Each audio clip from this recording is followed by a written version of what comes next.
Christmas has always been my favorite time of year. The lights, the laughter, the smell of cinnamon in the air. It used to feel like home. But last Christmas wasn't about warmth or family. It was the year I learned what betrayal truly feels like. The year my own son and his wife showed me that sometimes blood really is just a word. I never thought I'd live to hear someone whisper about kicking me out of my own house, but I did. And when I tell you what happened next, you'll understand. Why the sign on my front lawn said sold before New Year's Day. My name's Frank Miller. I'm 65, born and raised in upstate New York, and I spent most of my life working at a small construction company I helped build from the ground up. I was never rich, but I had what mattered: a home, a wife who loved me, and a son I was proud of. When my wife, Linda, passed away 3 years ago, everything went quiet. The house that used to echo with her laughter suddenly felt hollow. I tried to fill that silence with routine: morning coffee, afternoon walks, watching old westerns in Bayonne the evening. But no matter what I did, the loneliness just sat there, heavy and uninvited. That's when my son, Brian, started coming around more often. At first it felt nice. He'd bring his wife, Megan, and they'd have dinner with me on weekends. Megan would help clean up. Brian would fix little things around the house. It felt like family again. I even started thinking maybe I wasn't such a burden after all. Then, one evening around Thanksgiving, Brian asked me something that made my stomach tighten. "Dad," he said, "have you ever thought about downsizing? You know, selling this old place, moving somewhere smaller, maybe near us?" I looked around the living room. Every corner held a memory. Linda's favorite chair by the fireplace, our wedding photo on the wall, the old clock that still ticked a little too loud. "No," I said quietly. "This is home." He smiled, but it wasn't the kind of smile that reached his eyes. "Just think about it," he said. After that, things changed a little. Megan started dropping subtle hints, talking about how hard it must be to live alone, how unsafe old houses could be, how smart it was for seniors to move to assisted living communities. It wasn't cruel on the surface, but the message was clear. I was becoming an inconvenience. By Christmas, they'd convinced me to host the family dinner at my place, one last big celebration, as Megan called it. I didn't think much of it at the time. I was just happy to have people around. I spent days getting everything ready: the tree, the decorations, the lights Linda used to hang on the porch. I even baked her favorite pecan pie from her old recipe card, smudged and stained with years of use. When they arrived, the house came alive again. Megan laughed too loudly. Brian poured the wine, and for a few fleeting hours it almost felt normal. I thought maybe I was just imagining their distance these past few weeks. But later that night, after everyone had gone to bed, I got up to get a glass of water. The house was dark except for the soft glow from the tree. As I passed the hallway, I heard voices coming from the guest room, Brian and Megan's room. At first, I didn't mean to eavesdrop. I just froze when I heard my name. Megan's voice was low, but I could hear every word. "He's not going to last much longer here," she whispered. "We'll kick him out after Christmas. It's too perfect. This place will sell fast." Brian didn't say much, just a quiet, tired sigh. "Yeah," he muttered. After Christmas. I stood there for what felt like forever, the sound of her whisper replaying in my head. "We'll kick him out after Christmas." The glass in my hand was shaking. I could feel the weight of every heartbeat in my chest. That house wasn't just wood and brick. It was 40 years of my life. The thought of them planning to take it from me, like I was just some old man in their way, I can't describe that kind of pain. I went back to my room, sat on the edge of the bed and stared at the floor until the first light of dawn crept through the curtains. I didn't sleep that night, but I made a decision. If they were planning to kick me out after Christmas, they were in for a surprise of their own. The next morning, I sat at the kitchen table long before anyone else woke up. The house was quiet. Again, except for the hum of the refrigerator and the faint ticking of that old wall clock Linda loved. I just sat there, my coffee going cold, thinking about what I'd heard the night before. I wasn't angry right away. It was more like a numbness that started deep in my chest and spread everywhere. I couldn't wrap my head around it. How my own son could sit in that room, listen to his wife talk about kicking me out, and not say a word to stop her. When Brian finally came into the kitchen, he smiled and said, "Morning, Dad. Coffee smells good." I looked up at him, trying to see the boy I raised, the one who used to run to me after baseball games, proud and covered in dirt. But that boy wasn't there anymore. This was a man who saw me as a problem to solve. "Morning," I said, keeping my voice steady. "You and Megan sleep well?" He nodded, unaware, or pretending to be. "Yeah, we did. Megan's still out. She's not a morning person." I forced a small laugh. "Yeah, I remember. We talked about small things. Weather, the Christmas dinner plans, what time his in-laws were coming. I played along just like nothing had happened. But every time he smiled, every time he said Dad, it cut a little deeper." Later that afternoon, while Megan was out shopping, I called an old friend of mine, Jerry. He's a real estate agent, been one for over 30 years. He helped me buy this house back when Linda and I were newly married. "Jerry," I said, keeping my voice calm, "I need to sell my house." There was a pause. "Sell? Frank, you sure about that? That place is your heart, man." "I'm sure," I said, "but I need it quiet. No listings, no open houses. Just find me someone serious. Cash buyer if possible." Jerry hesitated. "You in some kind of trouble?" I swallowed hard. You could say that. He didn't push. Jerry's one of those rare friends who understands that silence sometimes says more than words. "All right," he said. "I'll start asking around." "You're thinking fast?" "As fast as possible," I said. "Before New Year's." After I hung up, I sat in the living room for a while, looking around. Every corner told a story. The dent in the wall where Brian threw a baseball when he was 8. The spot on the carpet where Linda spilled wine during our 25th anniversary dinner. I didn't want to let go, but I knew if I didn't, they would. That night, the house was full again. Laughter, music, clinking glasses. Megan's parents were over, showing off their matching Christmas sweaters. Megan moved around like she owned the place, rearranging decorations, giving orders, smiling that practiced smile. At one point, she leaned in close to Brian and said something that made him chuckle. I didn't hear it, but I didn't need to. I knew exactly what kind of conversation that was. I excused myself and went upstairs. I opened the small box in my closet, the one with Linda's handwriting on top. Important papers. Inside were our marriage certificate, her death certificate, the house deed, and a few letters she'd written before she passed. One of them was addressed to me. I'd never been able to bring myself to read it, not until that night. Her handwriting was still soft and familiar. "Frank, if you're reading this, it means I'm gone. Please promise me you'll never let anyone take away what we built together. This home is full of our memories. Whatever happens, make sure it ends on your terms." I just sat there reading those words over and over. It felt like she was right there beside me, reminding me who I used to be. A man who stood tall, who didn't let life push him around. The next morning, Jerry called. "Frank, I might have found someone. Retired couple from Vermont, cash ready, looking to move fast. They love the place from the pictures." My heart was pounding. "How fast are we talking?" "They can close before the end of the week if you're ready." I looked out the window at the snow falling on the lawn. Brian and Megan were outside building a snowman with their daughter, laughing, playing house in my yard. "Do it," I said quietly. "Let's sell." When I hung up, I didn't feel guilty. I didn't feel vindicated either. I just felt done. I'd spent my whole life taking care of that house, of my family, of everyone but myself. For once, I was going to do something that was entirely mine. Christmas was 3 days away.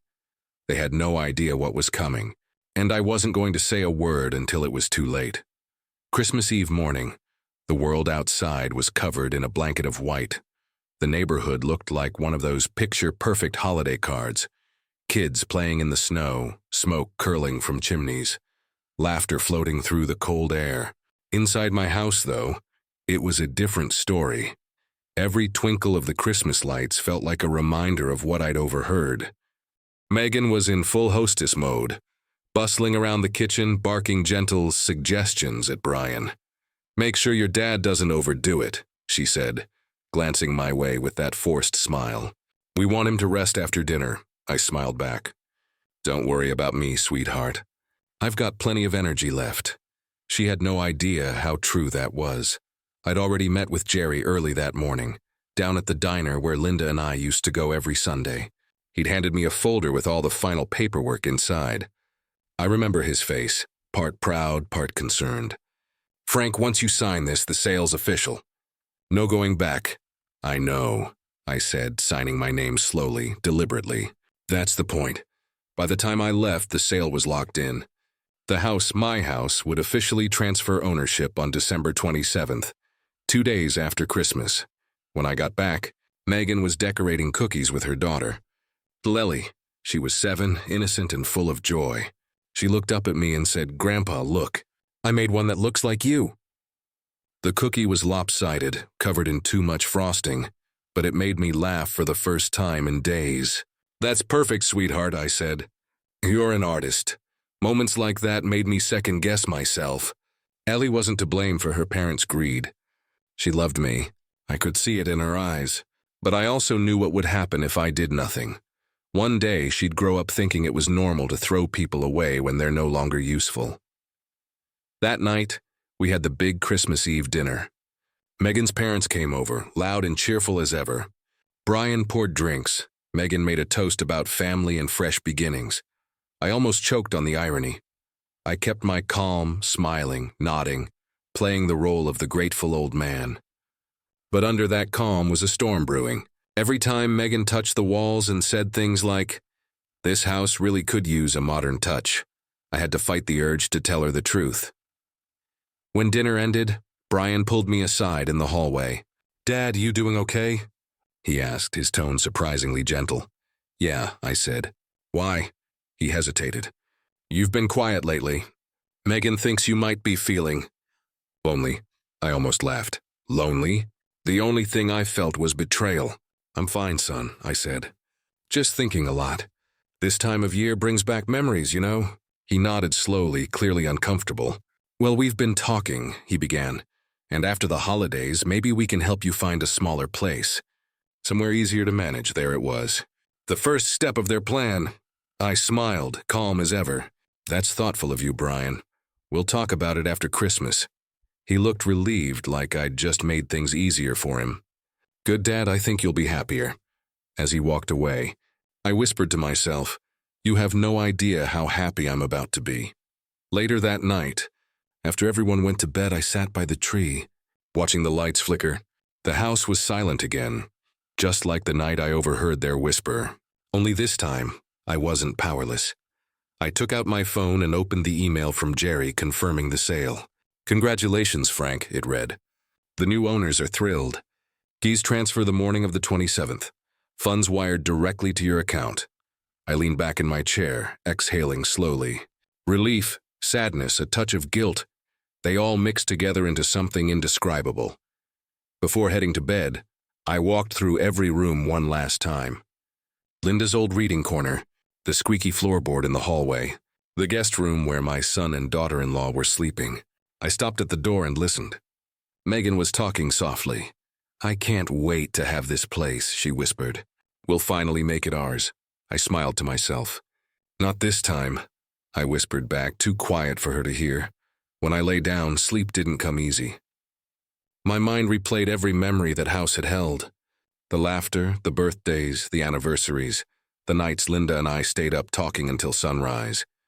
But somewhere between grief and peace, I realized something. This wasn't about revenge. It was about letting go on my own terms. And when morning came, I'd already decided Christmas Day would be their last in that house. They just didn't know it yet. I didn't sleep that night. I kept hearing the echo of those words over and over again in my head. "We'll kick him out after Christmas." It replayed like a broken record. I stared at the ceiling until morning light crept through the blinds. Every time I shut my eyes, I saw Linda's face, her polite smile masking something sharp underneath. When I walked into the kitchen, she was already there, humming quietly as she made coffee. She turned, saw me, and smiled as if nothing had happened. "Good morning, Dad," she said sweetly. "Coffee?" I nodded, watching her carefully. "Sure, thanks." Evan came down a few minutes later, hair messy, holding his phone. "Morning, Dad, how'd you sleep?" "Like a rock," I lied. He smiled, kissed Linda on the cheek, and started talking about some new project at work. I stirred my coffee, pretending to listen, though my hands were trembling slightly. Every glance Linda gave me now felt loaded with hidden meaning. I started to wonder, had I done something wrong? Had I overstayed my welcome? Later that day, I decided to go for a walk. The neighborhood was quiet, Christmas lights wrapped around nearly every porch. Kids were building snowmen, dogs barking in the distance. I used to love this time of year. But now everything looked different, colder somehow. I ended up sitting on a bench at the small park nearby. I took out my phone and opened a message from my late wife, Martha. It was years old, but I kept it pinned at the top. "Promise me you'll never let loneliness eat you alive, Frank." That message hit harder now than it ever did. Maybe that's why I moved in with Evan and Linda in the first place. After Martha passed, the house felt too big, too quiet. Evan insisted I move closer, said they had plenty of space. He even converted his office into a guest room for me. It felt good at first, being around family again. But now I realized maybe I'd been living in a place that wasn't really mine. That evening, I came home to the smell of dinner. Roasted chicken, my favorite. Linda greeted me with that same bright smile. "How was your walk, Frank?" "Good," I said simply. As we sat at the table, I tried to act normal, but it was impossible. I could feel her eyes on me now and then, like she was waiting for something. When Evan went to answer a phone call, Linda leaned in slightly, lowering her voice. "You've been quiet lately," she said softly. "Everything okay?" Her tone was caring, almost sincere, but I couldn't tell anymore if it was real. "Just tired," I replied. "Didn't sleep well." She gave me a small nod. Holidays can be stressful for everyone. I wanted to confront her. I wanted to ask, why would you say something like that? But I didn't. Maybe part of me was afraid of what she'd say. Instead, I just smiled and thanked her for dinner. After we finished, I helped clear the table. While washing dishes, I overheard her in the next room talking to Evan again. I couldn't make out everything, but I caught a few words. After the holidays and space, and it'll be better for him. My chest tightened. So it was true. They really were planning something. That night, I sat in my room, staring at the half-packed suitcase I'd never fully unpacked. I ran my hand along the handle, feeling the worn leather. Maybe I'd leave before Christmas. Save them the trouble. But then I thought of my grandchildren, the twins. They'd drawn me a picture just yesterday, with "We love Grandpa Frank" written in shaky crayon letters. How could I just disappear before seeing their faces light up on Christmas morning? No, I'd stay. I needed to know what was really going on, so I made a plan. The next time they whispered, I'd be ready. I placed my old phone on the dresser, turned on the voice recorder, and left it running the next evening before heading downstairs. It wasn't something I was proud of, but after what I'd heard, I needed proof. Proof that I wasn't losing my mind. When I came back up later, I stopped the recording and listened with my heart pounding. At first, it was just the sound of footsteps and faint laughter. Then I heard Evan's voice. Maybe after New Year's, it'll be easier that way. And then Linda's reply, soft but clear. "Good. I just want him to be comfortable." Somewhere else, I froze. Somewhere else, my own son. My daughter-in-law. Planning my exit like I was an old piece of furniture. I sat there in silence for a long time, listening to the recording again, hoping I'd misunderstood. But no, it was all there. Something in me hardened that night. Whatever affection or trust I had left began to crumble. Christmas was only a week away, and for the first time in my life, I started counting the days not in excitement, but in quiet dread. The days leading up to Christmas passed like a slow-motion movie I didn't want to watch. Every morning I woke up pretending everything was fine. Every night I lay awake listening to the faint murmur of Evan and Linda talking in their bedroom. I stopped recording them. I didn't need to hear anymore. I already knew the truth. Still, I decided I'd play my part. If they were going to wait until after Christmas to kick me out, then fine. I'd wait until Christmas too, but I wouldn't go quietly. Linda threw herself into decorating. The house looked like something out of a Hallmark movie. Lights along every window, garland over the fireplace, and a tall Christmas tree that reached almost to the ceiling. She even hung a red stocking for me labeled Grandpa Frank. I almost laughed at the irony. "Doesn't it look beautiful?" she asked one evening, turning to me as we stood in the living room. "It does," I said, forcing a smile. "You've outdone yourself." Evan was busy working late most nights. When he was home, he seemed distracted, glued to his phone or answering emails. I tried to talk to him about small things, sports, the kids, old memories. But the conversation never lasted long. There was always somewhere else he had to be, something else he needed to do. But with the twins, everything felt normal. They were the only light left in that house. Every morning they'd come bursting into my room, jumping on my bed, laughing, asking me to read them stories or help build their Lego fort. They didn't know anything about tension or whispers. To them, I was still Grandpa, the funny old man who made them pancakes shaped like snowmen. On Christmas Eve, I offered to help with dinner. Linda hesitated for a second, then said, "Of course, that'd be nice." I could feel her watching me, though. Every time I reached for a dish or opened a cabinet, her eyes followed, like she was afraid I'd break something. After dinner, Evan poured everyone a glass of wine, and we gathered around the fireplace. The kids were playing on the floor, showing me their new toys. The air smelled like cinnamon and pine. For a brief moment, I almost forgot everything. Almost.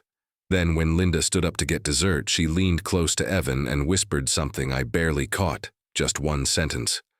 But it hit me like ice. "Tomorrow we'll tell him." "Tell me what?" "That they were sending me to a home. That my room would soon be an office again." I excused myself quietly and went upstairs. I stood by the window, watching the snow fall in the glow of the streetlight. I'd never felt more alone in my life. I thought about Martha again. How she used to hum Christmas carols while wrapping gifts. How she'd always put one present aside just for me. Labeled from Santa, aka Martha. I whispered her name out loud. "What would you do, Mar?" And that's when I noticed something outside, across the street. A small "for sale" sign, half buried in snow in front of the old Peterson house. The place had been empty for months. I'd seen the realtor stop by a few times, shovel the driveway, and leave. It gave me an idea. A small, stubborn spark of one. The next morning, Christmas Day, I woke up early, long before anyone else. I made coffee, sat at the kitchen table, and waited for the house to come alive. When the twins came running down the stairs yelling, "Merry Christmas!" everything felt briefly normal again. We opened presents, laughed, took pictures, but I'd already made my decision.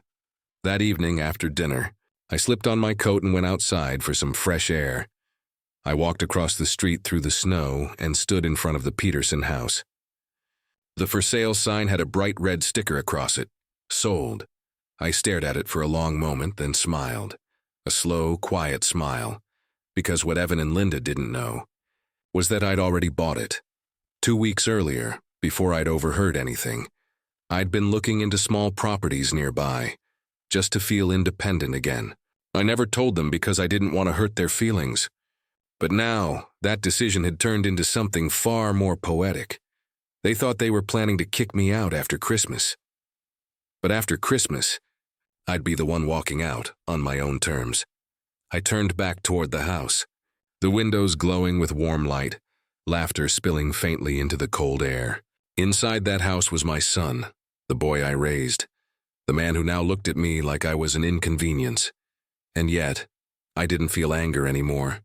Just a deep, calm understanding. Sometimes, family love fades quietly, not with shouting, but with whispers behind closed doors. As I stood there in the falling snow, I made myself a promise. When the time came, I wouldn't argue. I wouldn't cry. I'd just leave, and let them realize, maybe too late, that not every old man is waiting to be told when to go. Christmas night was quiet after the kids went to bed. The lights were dim. The fire had burned down to embers, and the only sound was the faint ticking of the clock on the wall.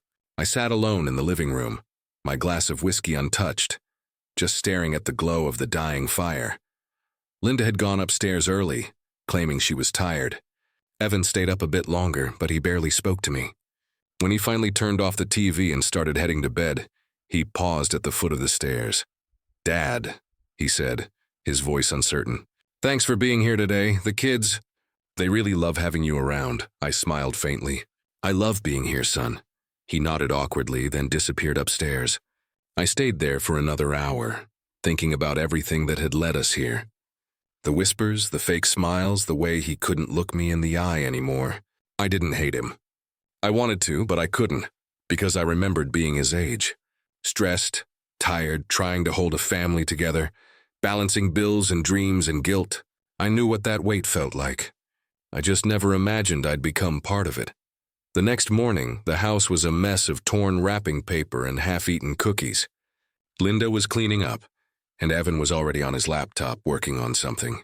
I watched them from the doorway, and I realized something simple but sharp. I didn't belong there anymore. So, I decided to speed things up. That afternoon, I called the realtor who'd helped me with the Peterson house. "Hi, this is Frank Lawson," I said. "I just wanted to confirm the closing date." "It's all set, Mr. Lawson," she replied cheerfully. "The papers were finalized last week. You're officially the owner. Congratulations." I thanked her, hung up, and just sat there smiling to myself. They thought they had everything planned, but the truth was, I'd always been one step ahead. Just quietly, silently ahead. Later that day, Evan called me into the dining room. Linda was sitting beside him, her hands clasped neatly in front of her. I could already tell from their faces what was coming. "Dad," Evan began, "we've been thinking, and we just feel like maybe it's time you have a place that's more suited for you, more suited for me." I repeated, my tone even. Linda jumped in quickly. "We mean somewhere quieter. With people your age, you've done so much for us, and you deserve to relax, you know?" I looked at both of them, taking in the careful, rehearsed words, the polite smiles that couldn't hide the tension underneath. "So you want me to move out," I said plainly. Evan sighed. "It's not like that, Dad." "No," I interrupted, my voice calm. "It's exactly like that." They didn't say anything. Just sat there, caught between guilt and relief. I stood up slowly. "You know," I said, "I've been thinking about that too. Maybe you're right. Maybe it is time for me to move out." Evan's eyes flickered in surprise. "Really?" I smiled. "Yeah, in fact, I've already found a place." Linda blinked. "You what?" I reached into my jacket pocket and pulled out the folded property papers I'd kept with me. I placed them gently on the table. "Closed on it last week," I said. "Just across the street." The look on their faces was priceless, shock, confusion, maybe even a touch of embarrassment. "You bought the Peterson house?" Evan asked slowly. "Yep," I said, taking a sip of my coffee. "Cash offer. Didn't think I'd be moving this soon, but life's funny like that." Linda forced a smile. "Well, that's great, Frank, really great." "Yeah," I said softly. "It is." For the first time in months, the air felt lighter. Like the tension that had hung in every corner of the house was finally lifting. I could see it in their eyes, too. They didn't expect this ending. They expected me to cry, to beg, to plead for a place to stay, but instead, I gave them something they didn't plan for. Peace. That night, after everyone went to bed, I walked outside one last time. The snow had stopped falling, and the moonlight made the street look almost silver.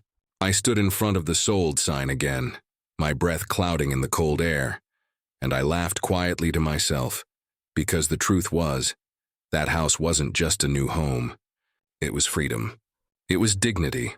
And most of all, it was the reminder that no matter how old you are, no one gets to decide when your story ends but you.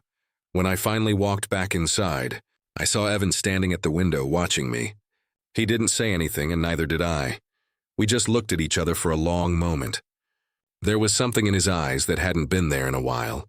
Shame, maybe even regret. I gave him a small nod, then went upstairs. It was the quietest victory I'd ever won. The next morning, sunlight poured through the window, melting what was left of the snow on the porch. I woke up earlier than usual. The house was quiet, eerily so. No laughter, no coffee brewing, no sound of the twins rushing around. Just stillness. I took my time getting dressed. I put on my wool sweater, the one Martha had given me 20 years ago, and a heavy coat. Then I walked to the mirror and looked at myself. I didn't see a man being kicked out. I saw a man who had lived, loved, lost, and learned. When I came downstairs, Linda was in the kitchen. She smiled stiffly when she saw me. "Morning, Frank," she said. "Coffee?" "No, thanks," I replied. "I've got a lot to do today." Evan came in a few minutes later, rubbing his eyes. "You heading out early?" "Yeah," I said. "Figured I'd start moving some things across the street." He blinked. "Already?" I nodded. No point in waiting. They both stood there silently, probably unsure what to say. I could tell Linda wanted to offer help just to save face, but she didn't. Instead, she gave a polite smile and said, "That's good. I hope it all works out." I grabbed my suitcase, the one I'd used since my army days, and wheeled it to the front door. The sound of the zipper scraping against the hardwood floors echoed through the house. As I opened the door, I turned back one last time. The twins were standing on the stairs in their pajamas. "Grandpa, where are you going?" little Ellie asked. I smiled at her. "Just across the street, sweetheart. You'll still see me every day." She ran down and hugged my leg, and for a moment I felt my throat tighten. I crouched down, brushed her hair behind her ear, and whispered, "Don't ever forget that I love you, okay?" She nodded, not really understanding but smiling anyway. When I stepped outside, the air was cold but fresh. The sun made the snow sparkle like 1,000 tiny mirrors.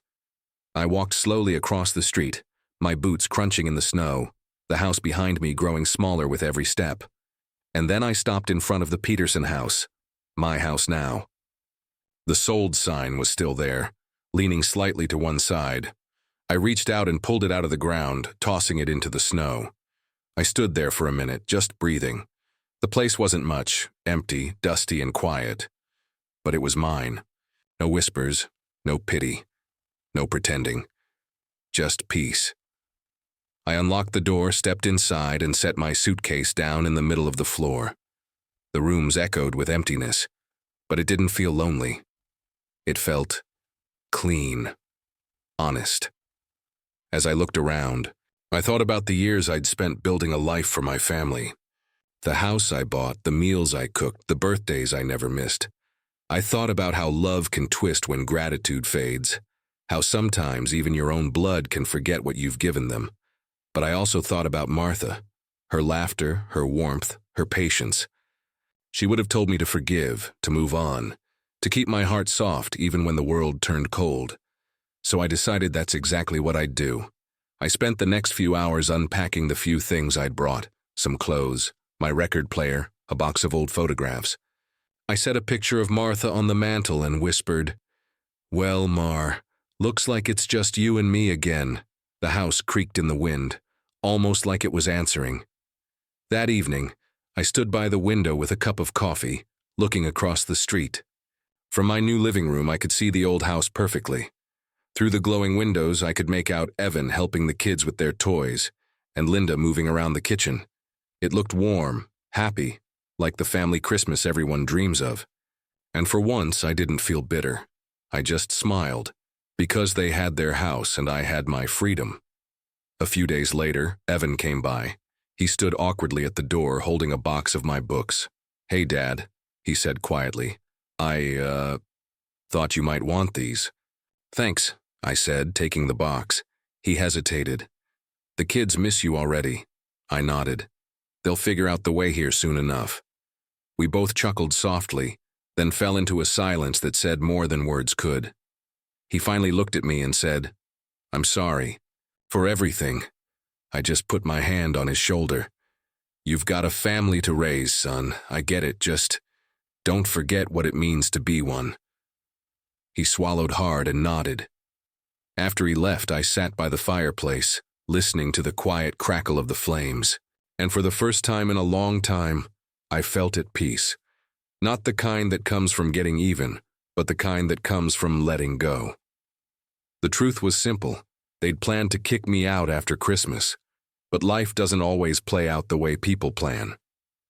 Sometimes fate writes a different ending, and this time the ending belonged to me. As the fire flickered, I whispered softly to myself, "Merry Christmas, Martha. I finally found my home." Sometimes life doesn't fall apart with shouting or slammed doors.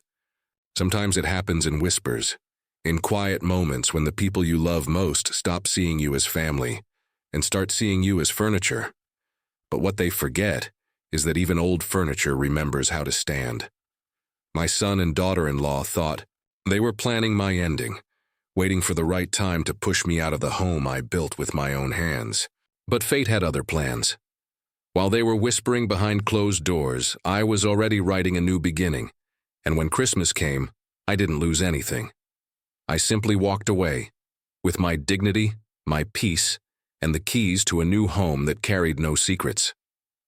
Sometimes walking away isn't giving up. It's reclaiming what's left of yourself. So if you ever find yourself feeling unwanted, forgotten, or out of place, remember this: you are never too old to start again, because I didn't just move out, I moved on. And in that quiet house across the street, I found something I hadn't felt in years: freedom.